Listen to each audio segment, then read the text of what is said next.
টাঙ্গাইলে 7 জন বীরশ্রেষ্ঠের গলায় দড়ি। টাঙ্গাইল পৌর উদ্যানে স্থাপিত মহান মুক্তিযুদ্ধের 7 বীরশ্রেষ্ঠের ভাস্কর্যের গলায় দড়ি বেঁধে বিসিক মেলার স্টল নির্মাণের ঘটনায় তীব্র ক্ষোভ ও নিন্দার ঝড় উঠেছে।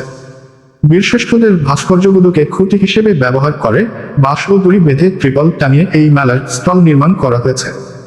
এইগুলো টাঙ্গাইল পৌর উদ্যানের প্রবেশপথে স্থাপিত 7 বীরশ্রেষ্ঠর আবক্ষ ভাস্কর্য।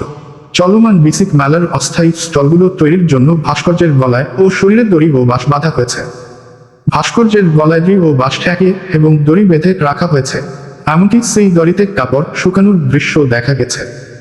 এই মেলা গত 24শে এপ্রিল উদ্বোধন করা হয় এবং 3রা মে পর্যন্ত চলে, তবে শেষ দিকে এই দৃশ্যটি প্রকাশ্যে আসে।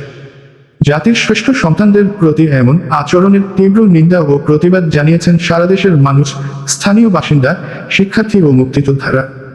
এটিকে মুক্তিযুদ্ধের ইতিহাস ও আত্মত্যাগের প্রতি চরম অবমাননাকর ও লজ্জাজনক ঘটনা হিসেবে অভিহিত করা হয়েছে। সচেতন নাগরিকগণ এই ঘটনায় জড়িতদের শাস্তির দাবি।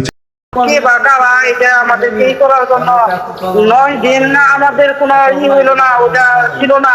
শেষের দিনে এসে কি বা কারা এটা করলো আর ভিডিও করে ভাইরাল করলো, সেটা আমরা জেলা প্রশাসকের সাথে এখন এই যে কথা বলে আসলাম।